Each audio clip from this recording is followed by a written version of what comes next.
Welcome to everyday cooking. இன்னும் எங்கள் சேனலுக்கு சப்ஸ்கிரைப் பண்ணாமல் இருக்கிறீங்களா?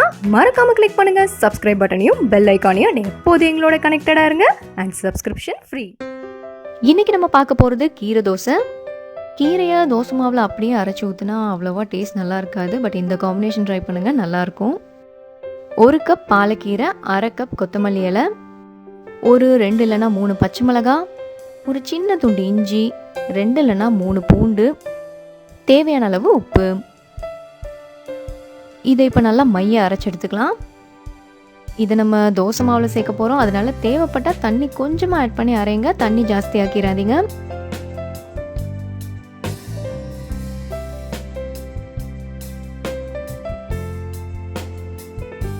இதோட ஒரு 4 கரண்டி தோசை மாவு சேர்த்துக்கலாம்.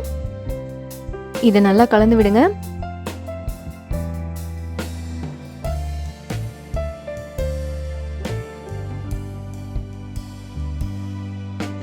இதோ நல்லா கலந்தாச்சு. இப்போ 1 டீஸ்பூன் சீரகம் ஆட் பண்ணுங்கள்.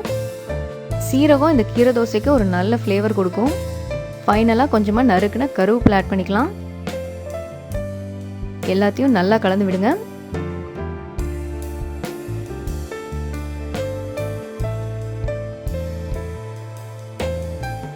இதோ மாவு ரெடி. நல்ல சூடான கல்லில் தோசை ஊற்றிடலாம்.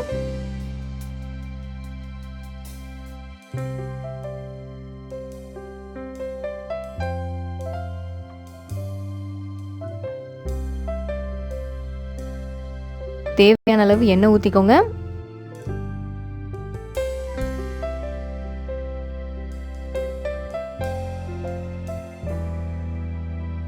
திருப்பி போட்டு நல்லா தோசை மொறு மொறுன்னு ஆனதும் வெளியே எடுத்துருங்க.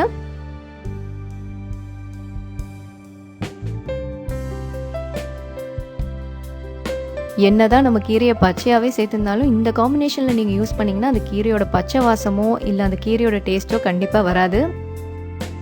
குழந்தைங்களும் ரொம்ப ரொம்ப விரும்பி சாப்பிடுவாங்க. கண்டிப்பாக ட்ரை பண்ணுங்கள். வேறொரு இன்ட்ரெஸ்டிங்கான ரெசிபியோட உங்களை சந்திக்கிறோம். எங்கள் வீடியோஸ் எல்லாம் பிடிச்சிருந்தால் லைக் பண்ணுங்கள், ஷேர் பண்ணுங்கள், கமெண்ட் பண்ணுங்கள் அண்ட் மறக்காமல் எங்கள் சேனலுக்கு சப்ஸ்கிரைப் பண்ணுங்கள்.